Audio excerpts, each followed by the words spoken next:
All right, we are live. Sweet. Allegedly. Now we are. Now we are. Hey, everybody. This is Dr. Kevin McGovern, and today is Monday, December 13th. And believe it or not, this is our 50th episode of this podcast that we've been doing, which is kind of crazy. And we have some special guests, or a special guest on it today. But before we get started, I do have to introduce my very handsome co-host. Now we are. Mr. Mike Frye. So, Mike, take it away. One day. Thank you, Kevin. And we'll get the sound right. Yeah, we got the playback going, but hey, let's par for the course. Welcome, everybody. Hey, I'm Mike Frye from the Farm Baseball Performance Institute, and thanks for the introduction to Dr. Kevin McGovern from Perfect Motion Sports Therapy. Real excited to get today's show started. We have a special guest with us today. Before we get into that, Gagne Frutis, our producer at large. What do we have at the top of the order? I think this is a quick one. And we Should need be a that quick live. one. Top of the order in baseball news is no news. Still locked out. That's it. That's it. That's the news. That's it. That's it. all. Yeah. That's it. Oh, That's Dude. literally. all right. My job here is done. So maybe I'll introduce our special guest. So our special guest today is former Major League Baseball player and unfortunately former Red Sox, but we can't hold that against him. Mr. Jeff Frye. Jeff and I became acquainted on social media, poking fun at kind of what this podcast does, some of the ridiculous things we have on social media. So Jeff, on behalf of everyone on the podcast, thank you very much for coming on. This is something you obviously did not have to do. We're certainly not in your league of baseball expertise, but I truly appreciate you coming on. So thank you. Absolutely. I appreciate you guys having me. I've been, I know we've been trying to find a time that works best, and I just got back from Atlanta yesterday. So this is perfect tonight. I appreciate you guys having me. Awesome. All right, Mike, you want to do your Barbara Walters here and, send up some Yeah, songs? I need a nice filter. Make me make my don't complexion, make me look 20 years younger. I don't think that's possible.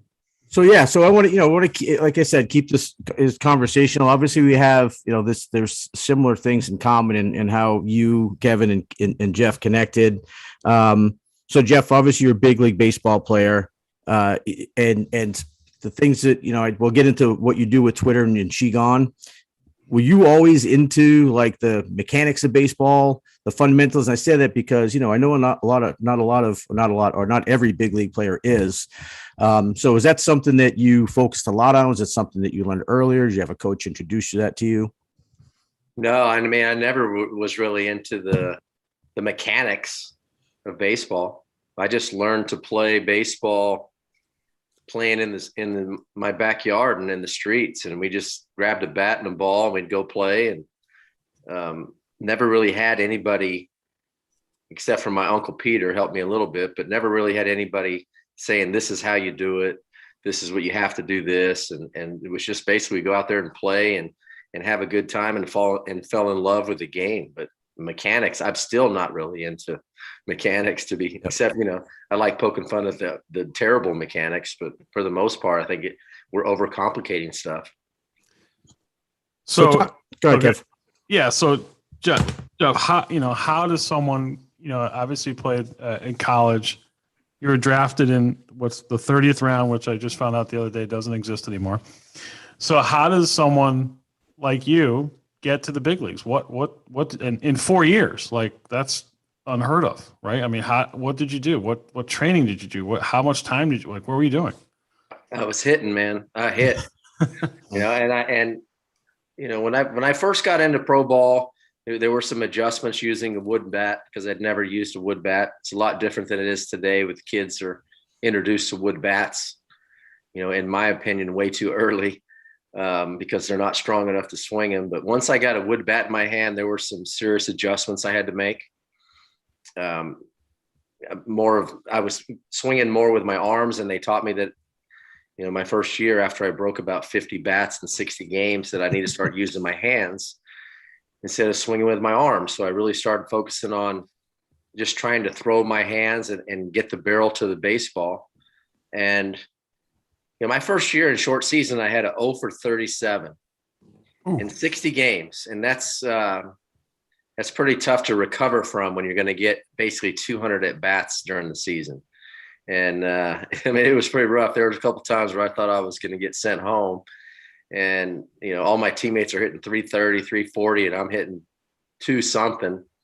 And finally, toward the end of the year, I started getting it and started, I got my average up. I think my first year was 286, and it was just really learning how to use the wood bat. I went to my first spring training and really had a great spring training. And my first full season was in Gastonia, North Carolina.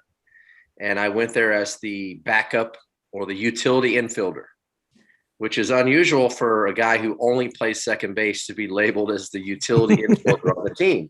I was kind of curious how that was going to work out for me, having never played much on the left side in pro ball. And so I was fortunate that, the very first game of the season, the starting second baseman broke his finger on a throw down to second, and I took his place and led the league in hitting in my first full season. Oh.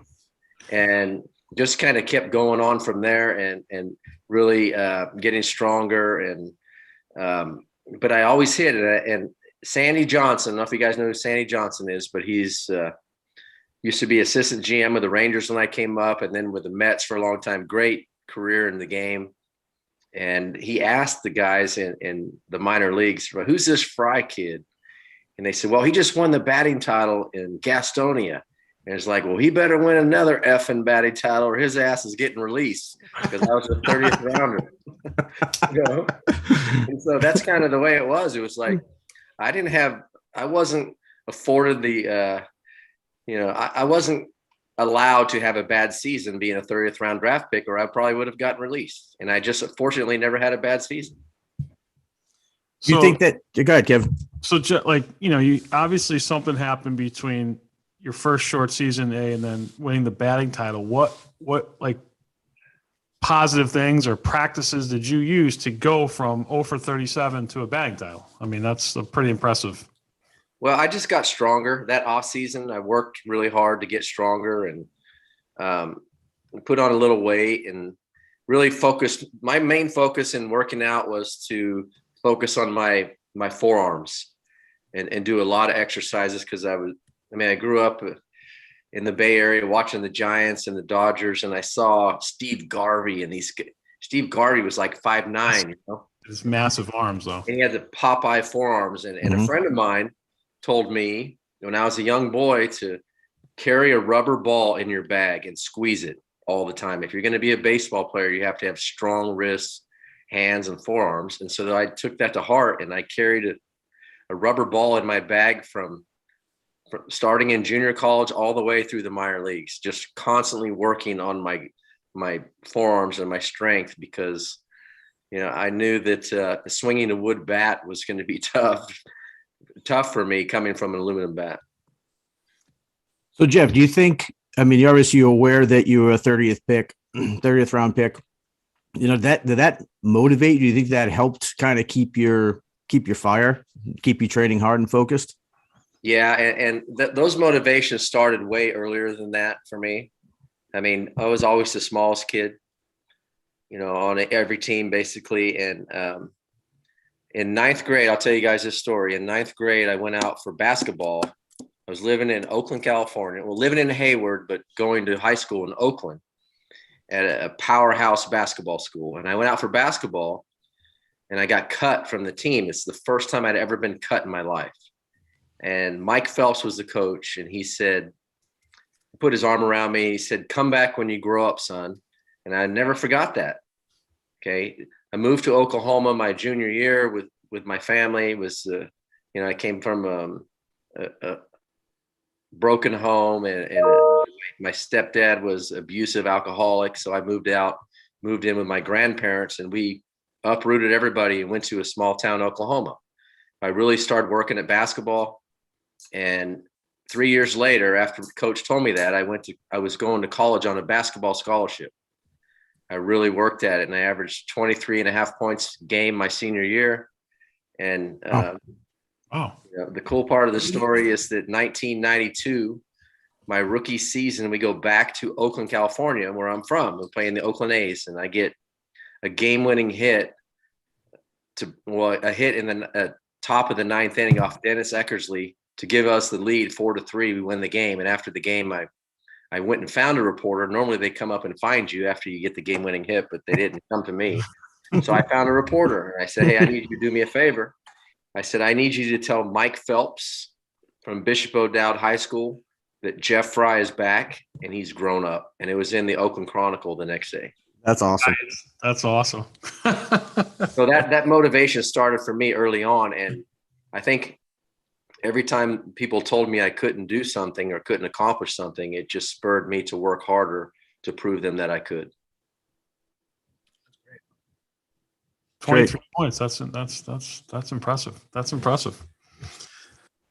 All right, so now you're essentially out of baseball. When was the last time you played? Did you some guys leave, they end up playing, in men's leagues, or did you do any of that? Or when you were done, you were done? No, I'm done. But this year I was coerced into playing in a 40 and over men's league for the first time since I retired by one of my old clients. And so I played in the 40 and over league this year. And about halfway through the season, I convinced Darren Oliver to join our team. And so we played, I think, 12 or 13 games, and I went, I think, 19 for 33 or 32 for the season. Nice. It was fun. The hardest part was seeing the ball.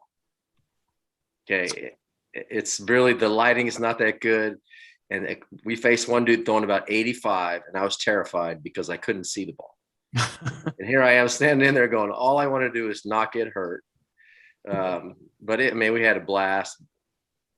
We was getting out in the field. It was so much more fun than playing like a slow pitch softball, which I did for a couple of years. But actually, since I retired in 2002, I've never really played any serious baseball till this past year. That's fantastic. Yeah, we're all funny to see that you're able to, the former agent is still able to have some influence over their player if you're able to get Darren to come up. That's right. Yeah. Darren's one of my best friends.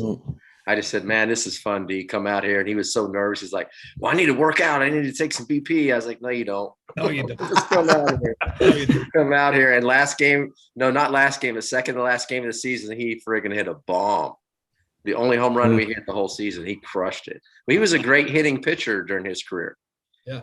He was at one point, he had the second highest career batting average of any current major league pitcher. It was like over 200 for a pitcher. It was good. Yeah. Yeah, we're all glorified men's league players.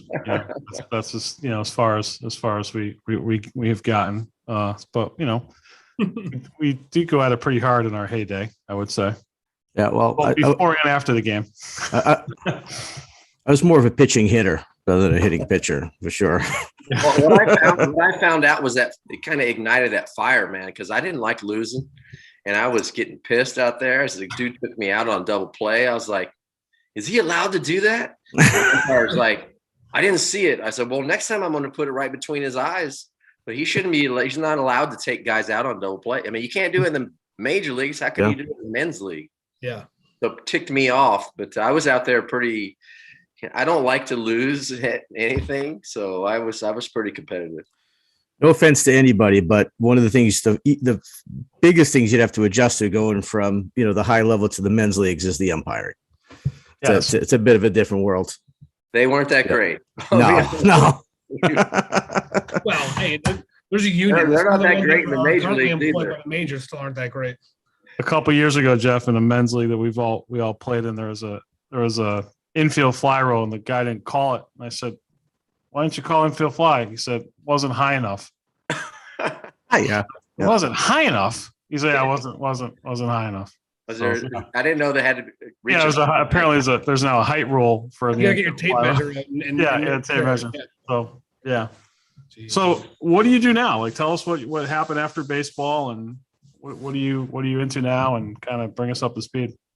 Well, almost immediately after I retired, I was asked by a former friend, no longer a friend, if I was interested in becoming a sports agent. And I had opportunities to get back into coaching and scouting. And I'd been gone from home for 15 years. And I was like, man, I don't know if I want to do that. So I can do the agent thing from home. And so I decided to do that. And so I've actually been a certified Major League Baseball player agent for 19 years, and I'm still doing that today.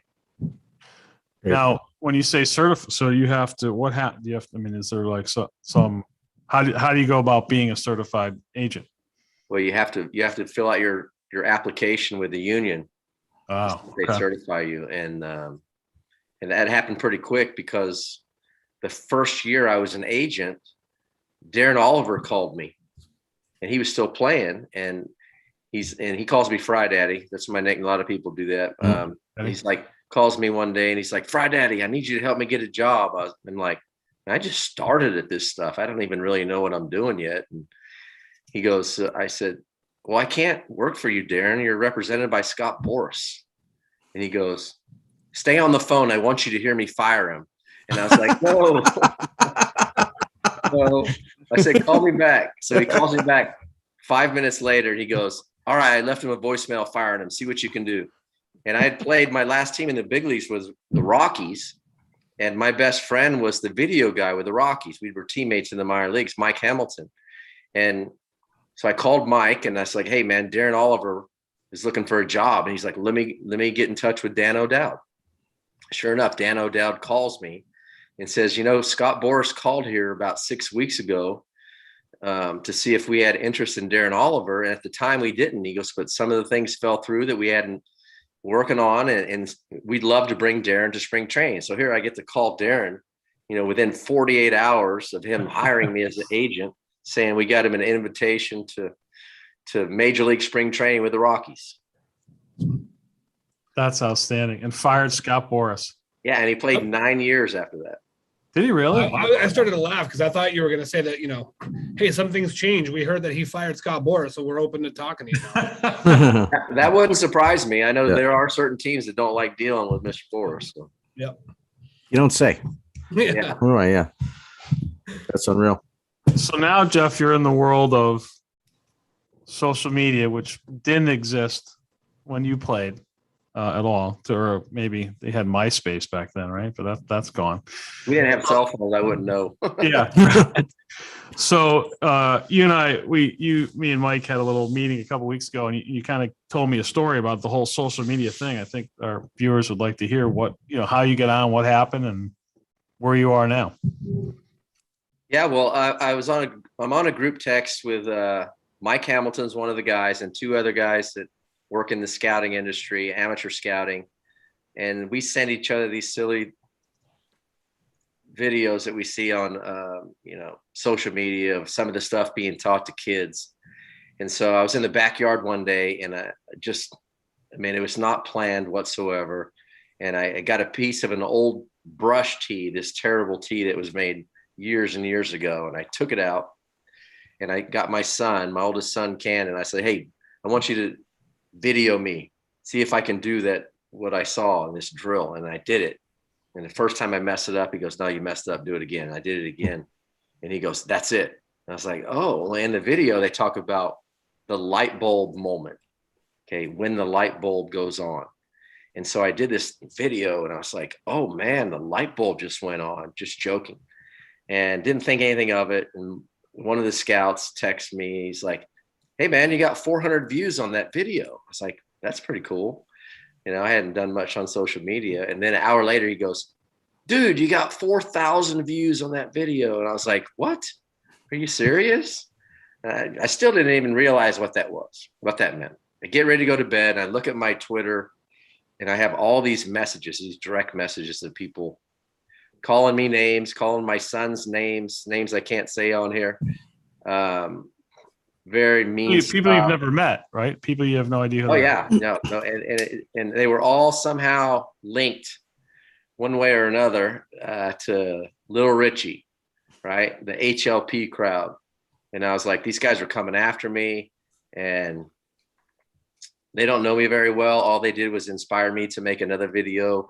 I think the very next day I made another video that had over 100,000 views of something that Little Richie teaches, the teacher man.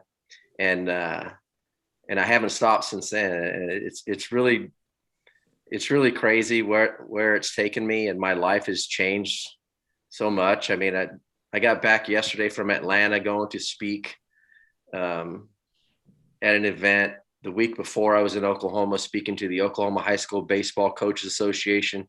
2 weeks before, I was in Chicago speaking at the Major League hitting clinic for John Malley, assistant hitting coach. Yeah, so that was the cage fight showdown, right? That showdown, yeah. And we haven't seen the video yet because what's going on? Apparently, the guy who did the video stuff got sick, and he has like a heart condition, and so we're just waiting for the video to come out. But so all this has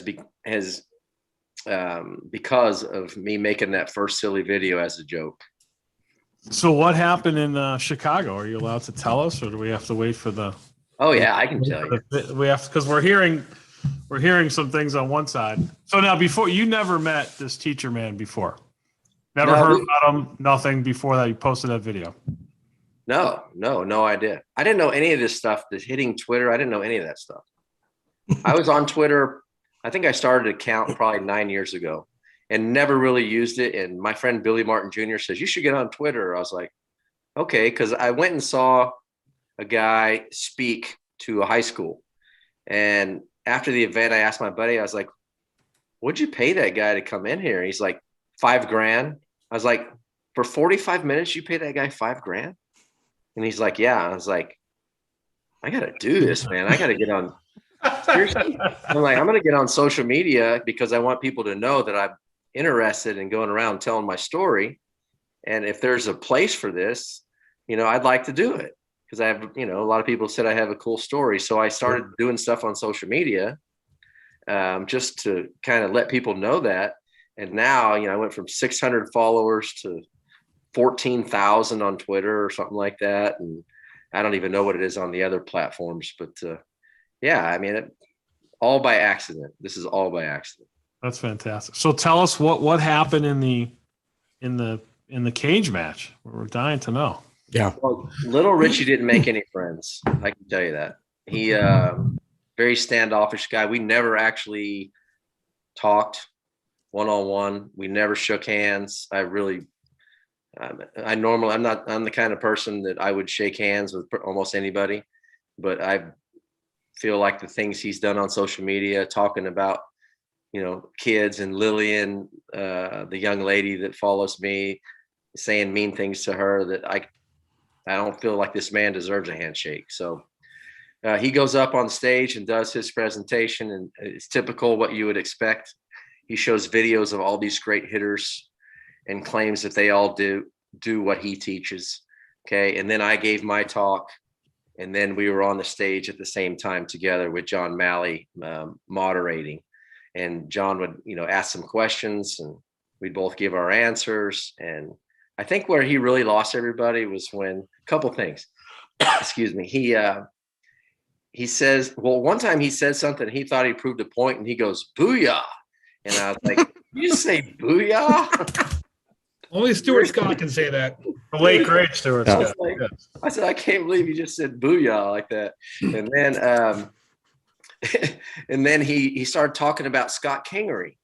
He was talking about all the players that he's worked with: Aaron Judge, Scott Kingery, Ian Happ, apparently what's his name? Another outfielder with the Angels.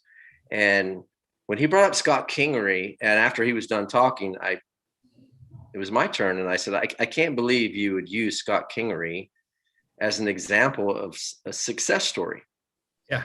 This kid was so good that he signed a 6-year major league contract before he played a game in the major leagues. And then he started working with you, and now he just got designated assignment with 2 years and $13 million left on his contract. So he's not even good enough to play in the major leagues because you ruined his swing. At 053 this year. Yeah, and you're going to use him as an example of somebody that you helped. And it's like, honestly, but where he really messed up was he told a crowd of over 100 people, a lot of them who work in Major League Baseball, that Major League Baseball doesn't know what I know. They were ready to run him out of the building. And really the last night we have a big get together at this one guy's house. He has the coolest basement I've ever seen. It's dedicated to Chicago Cubs. He has an organ from Wrigley Field in his basement. Wow. No way. The That's organ awesome. player from the Cubs came and played Take Me Out to the Ball Game. Right? It Jesus. was incredible. Everywhere you look is Chicago Cubs memorabilia. He's got a bar. He's got a beer that a company makes because of his place. And people go there and sign autographs and all this stuff. And everybody who was invited to the hitting clinic was there except Little Richie. Wow. He didn't want to show up. And my buddy, Justin Stone, Justin Stone's the guy that was the #1 video in my top 10 worst hitting videos, hanging from some wires, right? I put on Twitter, and in his presentation, he had the video, and he goes, "You knew I had to put this video in here, Jeff." And I didn't know this guy from Adam, right? All I know is that I made fun of this guy's video on Twitter, and he could have been a complete jerk, but he had it in his presentation. And we got together that night at that guy's house, and we talked for like 4 hours. And we hit it off big time, and now we're friends. And he's not a fan of Little Richie either. I don't know who is, except his 4 or 5 guys he claims to have taught how to hit. He's his own biggest fan. It's cult like. It really is. It really is, and it's like mind-boggling. And you could disagree with somebody, but when you start to go after them personally, I mean, that's when you lost the argument. First of all, he's done that, which is, when you start to go after someone personally, that means right off the bat, you lose all credibility. If you have no idea, you lose complete. Get rid of the initials after my name. Well, dude, you know what? I went to college for 7 years while you were, stacking beer. Okay. Mm-hmm. So we might disagree, and let's talk about the facts. Don't talk about, which he never will engage in the actual facts, which makes him a fraud, in my opinion. Well, no matter what he teaches, he could be teaching the next thing since sliced bread, but when you can't debate the actual stuff and you go point by point, whether you agree or just, there's got to be some commonality. Maybe there's not, but to go and start, going after someone personally and having his cronies go after you personally, that's just uncalled for. That's just uncalled for. Yeah, he's been doing this, and I found out that he's been doing this for a long time on all different platforms. And there's used to be some other hitting blogs and stuff that he just goes after people till they give in. And I guess he thought I would do that. I don't know. He doesn't know me very well, but I'm not going anywhere. So now you gave a talk this weekend. Like, what did you talk about? Like, what was your topic, or what do you talk to people about? I find that very interesting. Well, this weekend was really cool. So I went to Cody, Wyoming in June of this year, invited to a Celebrities Against Cancer charity event from a guy who reached out to me a year and a half ago, Ryan Brown. He says, "Hey, you want to come up to Cody, Wyoming? We're going to have an event, a softball game, golf tournament. We'll take you to the rodeo. You can go to Yellowstone, all this stuff." I was like, man, that sounds cool. I go up there. I had no idea who was going to be there. Denny Nagel's there. Mike Hampton's there. Otis Nixon's there. Jeff Nelson's there. Sid Bream's there. Bunch of other celebrities. You guys remember Hacksaw Jim Duggan, the wrestler? Absolutely. Had the 2x4. Yes, I actually do work. I actually do work for the WWE. So. Mm-hmm. Yeah, he was there. We had dinner with him the first night. What an awesome guy! Bunch of other athletes, NFL guys. So it was just an incredible event. And while I was there, I met this lady named Sheena and her boyfriend Jermaine Jones, who played in the NBA. And so Sheena reached out to me about 2 months ago and says, "Hey, we need a speaker in Atlanta at this event for mental health. Would you be willing to come?" And I was like, "I'd love to come." So I went to Atlanta this past weekend. Was kind of unsure what I was going to talk about. But I talked about Gregory Ozuna. You remember him? And the effects of Gregory Ozuna was the college kid that threw his bat and almost hit the umpire. Yes. Okay, so I posted a video on social media and didn't even take into consideration that Gregory was dark-skinned. He's from the Dominican Republic. I just know he threw his bat and almost hit the umpire. Right. And I said, obviously, we're not teaching kids how to behave on a baseball field anymore because you shouldn't be doing this. And the next thing you know, the next 4 or 5 days, I block about 1,000 people on Twitter calling me racist and calling me all these horrible things. And it's like, these people are trying to cancel me. Go ahead, Frye, say the N-word. We know you mean it. Come on, snowflake and cracker and all. I was like, what is happening? It was shocking to me. So I was pretty much down in the dumps because this is like not who I am. And all of a sudden I was thinking, I told my girlfriend, I was like, man, I would really like to talk to this kid. And I was sitting in my closet, looking at my phone, waiting for the shower to warm up. And all of a sudden I get a direct message from Gregory Ozuna. It says, hey, I just want you to know, I didn't think there was anything racist about what you said about me. And I was like so excited. I ran through the house and I was like, babe, he messaged me. Oh my God. And I was like, Gregory, I'm so glad you said that. Would you be willing to have a conversation with me tomorrow? And he said, yes. So I had somewhere I needed to be. On the way there, I called him. I couldn't wait. We talked for probably 20, 25 minutes. I found out he moved to the United States when he was like 16. He's 25 years old as a senior in college. He's got a small child, and he's just trying to play baseball. And I fell in love with this guy. And I was like, man, I want everybody to know what a special young man you are. Will you come on my podcast? A week later, he comes on my podcast. I put it on YouTube because so his parents who live in the Dominican Republic can watch it. And they watch it. And he texts me and says, my mom and dad said, if you ever come to the Dominican Republic, you have a place to stay. And I was like, man, this is how you turn a negative into a positive. And so thankful that he reached out to me. So when I was giving my talk, I wanted to talk about how social media can affect people negatively and positively. And that, if it affected me, I'm pretty tough, a 55-year-old guy. If it affected me that way, what's it doing to 15-year-old girls and little boys, that people are just tearing down? And I just encourage parents to take the time to talk to their kids. Yeah, mental health is certainly on the back burner of things that we talk about. It's almost a taboo to talk about mental health. I mean, we see all kinds of things. I mean, we've seen, recently, another school shooting, where something like that could have been prevented. There was stuff on social media, and some people are afraid to say things for just what you said, like being canceled, being shunned, being labeled this, and it, I always say, your brain's a muscle. Right. It needs to be taken care of just like the rest of your body, and I'm man enough to say I've been to therapy. I think it helps. It helps with my motivation. Everyone gets down, gets in ruts, and that's what there's health professionals out there to help people.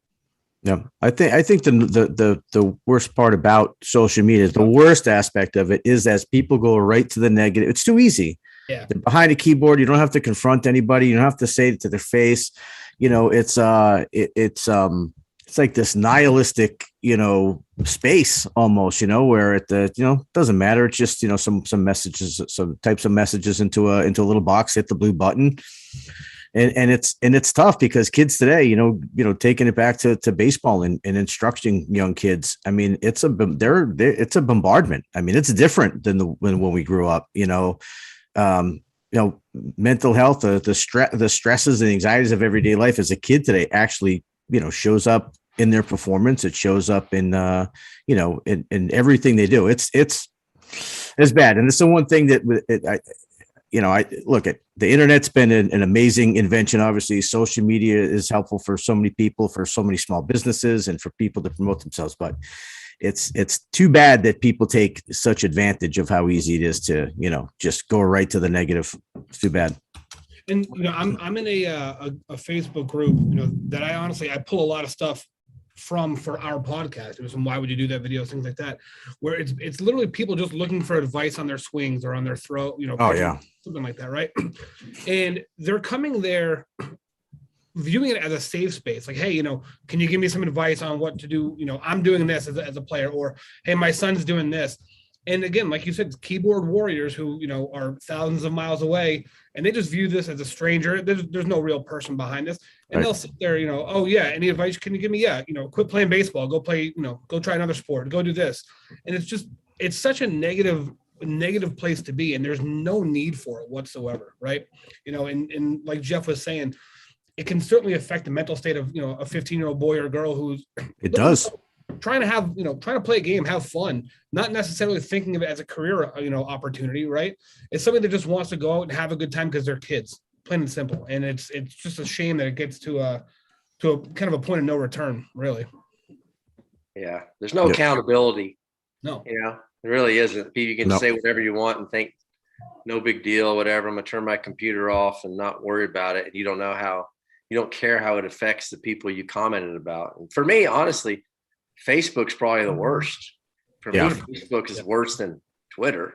I'm on a couple, I've been asked on a couple Facebook things, these people come after you on Facebook, boy. And I just like, you can't do this on our page and you can't do this. Yeah. Okay, well, I'll just leave your page because obviously, you guys are the helicopter parents that are wanting to know where we can get our bats shaved for our kids so they can hit the ball harder. So I just did not even be on there. I want to know what people were doing before this because, I'm not going to say the town I live in, but go into these town boards on Facebook. My wife and I are like, you follow the town board to see what's going on in the neighborhood. It's amazing things that they will complain about on there. It's like, it's amazing. It's like, who do they do? What do they do before? Do they write letters to the senator? I don't know. I mean, it's like they just every little thing. This light's too long, takes too long to turn green, and hey, we got to support local businesses. A business shutting down, and then the business goes in. They're like, hey, what's up with this business going in? We're gonna have traffic in town. Like literally, I'm not making this up. It's just insane. So yeah, too much time on their hands is really what it comes down to. It really is. I'm going to say the town I live in, which is Bedford, Massachusetts, which, as all of us may know, borders the Hanscom Air Force Base. It does. I would say on the Bedford thing every day. Oh, the airplane noise is dude, you moved in next to an Air Force base. What did you expect? Like, it is insane. It is insane. So should we start our next segment? Jeff, will you do our next segment, which is our favorite, why would you do that? Which heck yeah. All right. Awesome. Mike, should we cue it up? Why would you? All right. So I get producer extraordinaire. So part of me feels bad when we do certain things like this, and then part of me is like, I don't feel bad at all. I'm kind of going to pick up the same guy here because I went to his page. I went to their facilities page as well as his personal page, and there's a lot of stuff that just it's mind blowing to me that this is something that has hundreds of if not thousands of views. So let me get into a couple here. We can dissect these a little bit. So let me share my screen. All right. So, and we talked about this a little bit on the pre-show before we went live. So you guys have seen this. But the caption on this video, what he's saying is we use this drill to create co-contractions in the front hip, allowing for the pelvis to decel. So Kevin, as our resident physical therapist, what the hell does that mean? And is it his front pelvis or back pelvis? So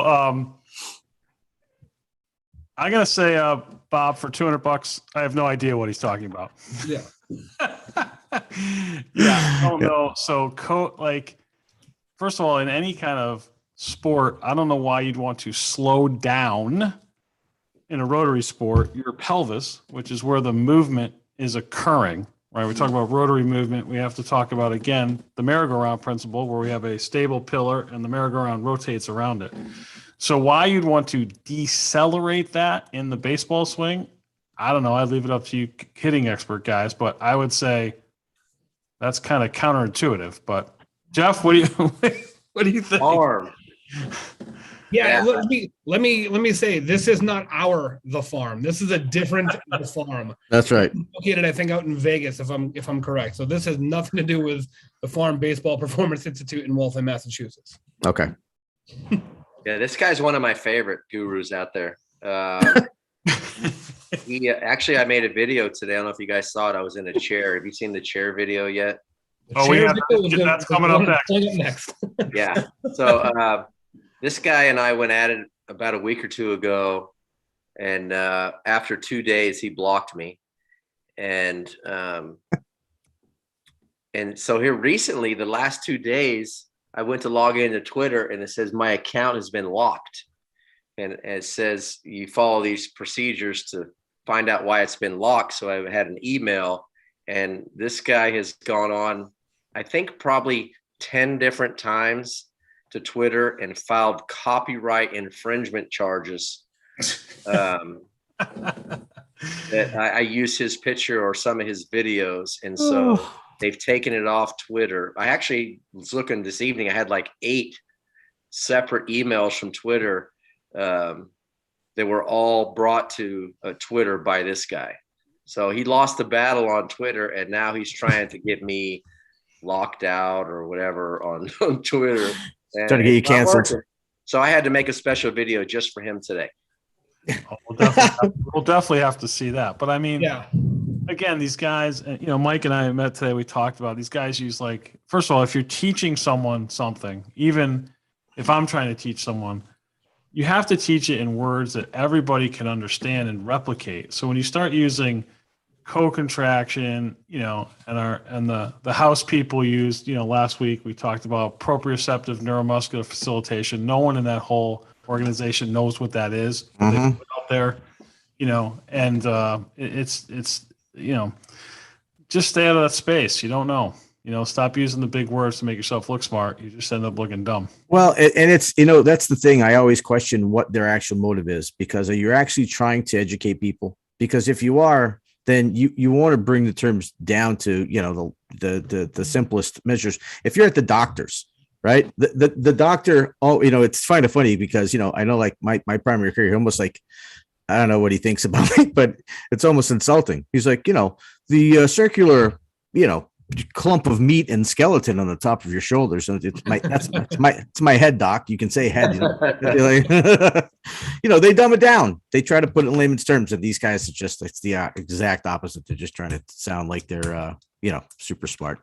So is this the Staples drill, Ryan? Is this what this is here? What do we got here? This is, I'm assuming this is the one that Jeff was actually alluding to. This is his swivel chair drill, which, let's talk about this, because it's been posted 3 days ago, and it's got almost 4,500 views. Oh, God. In and of itself, right? But this is what we're working with here. Dizzy kids out there. And this goes on for a minute and a half. He does it seated. He does it, on his knees, talking about using wiffle ball bat, talking about, all the way he's trying to rotate and counter rotate. Well, this is the front pelvis drill, Brian. This is because this is about the front pelvis. He's like, make sure your front pelvis is engaged. Right. Unbelievable. So, and Kevin, so let's play devil's advocate here. Kev, posturally, structurally, right? I mean, like when he sets up on his knees, like it's not the wrong thing, right? To get your hips back. Like, I don't know why you got to take a level where you're kneeling on a. But if you look at his back, he's talking about the pelvis. He's in a posterior pelvic tilt, which means he's not engaging his back extensors, which is going to shut off his glutes, and everything he's trying to talk about that's happening with him. He's getting back, and he's not sitting down. Yeah, right. Again, like you have to have a stable pillar to rotate. I mean, that's not Kevin McGovern. That's basic kinesiology. I don't know what in God's name he's doing here. Maybe Jeff knows. I imitated this drill today. I made it today. Imitate this drill. Yeah. I almost fell down out of the chair, but I will say this was unprompted. I did not check any of Jeff's stuff today. So I don't know. This was just pure coincidence. That's funny. That I pulled this guy up here. Could you imagine though, Ryan, like one of our collegiate ball players comes in and wants to hit, and we go, all right, hey, John, hold on. Let me just go to the office. Start, come back out, wheeling up my office chair. Here, kneel down. Now, Jeff, when you were at the Red Sox, did you use the chair drill during practice? No. Jim Rice never had us using the chair drill. No, not even with the Blue Jays, because Canada maybe things run different up north. I don't know. No, Cito Gasson never mentioned the chair. So this one right here, this one I'm curious about as well. He calls this the slide forward, right? It says that it helps reinforce reciprocal movement patterns. Sure does. Could I be more generic first off, and then also again, Typical movement patterns. Right. Okay. So this now, as far as I know, guys, I'm not. The funny thing about this, he actually messes this drill up and hits the ball when he's like, "Oops, I didn't mean to do that." Right? He's trying to slide his left foot forward. If the foot is sliding in a major league game, we usually put the tarp on the field, right? Just I think, right? Is that what? Because it's a danger to people's groins. Mhm. So that's the farm board, though, fellas. That's the farm board. Yeah, the stuff. Can you imagine? Oh, This is farm the board. Yeah, farm board. He's a High big tech. guy. High tech. You know, technology is helping us. Evidenced by this video. I just, I don't even know what to say about this one. To be honest with you, I it will completely. A lot of them you watch and you go, all right, I kind of get what their intent is sometimes, or what they're trying to, what they think that they're helping, but that one I don't have the faintest. But none of the swings he took would hit the ball in the infield, right? I mean, none of them are producing power. Well, and he's not rotating. I mean, you can't turn your core when both your feet are moving in opposite directions. I mean, I don't know what's supposed to There do. we go here. Right. And I mean, this they is have good hair. Their hair's good, right? Yeah. I mean, they got good hair. that's what I'm saying. Yeah, it looks like a. Yeah. All right. So now, okay, we're But on. These guys are big scissor kick guys, right? So for the people that don't know, talking about getting that back foot to kind of scissor out and slide away from you as like your point of rotation, your point of force.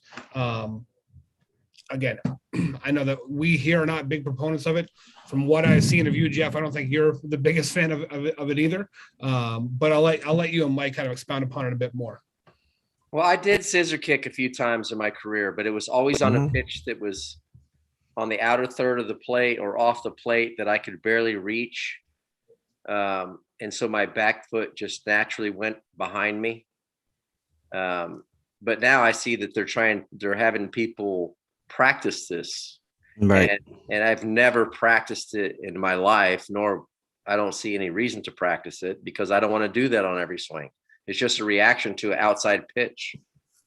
Absolutely. I agree. I've seen even, sometimes, downing in when hitters are trying to sneak their hands in and they kind of back their back leg off a little bit. It's a monkey see drill. It's, they see a big name like Jose Altuve, and he's a perfect example, Jeff, because he stands so far off the plate, and he hits a lot of balls the other way and his back foot comes back. I looked at a bunch of his videos.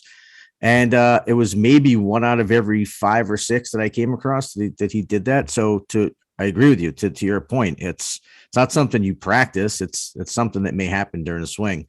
But if you don't practice it, then you can't sell farm boards. That's right. Yeah, exactly.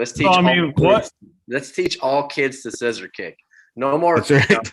No more squish the bug. We can't squish the bug anymore. And I was actually at a deal the other day because I endorsed a product that teaches kids how to rotate their backside, and I have this thing that I've endorsed that teaches that, and it's like, oh my God, squish the bug! You can't squish the bug, and it's like, well, your foot turns just like that. How are we going to make an 8-year-old understand that we want to turn our back foot in that manner if we don't use something simple like squish the bug? What's wrong with squish the bug?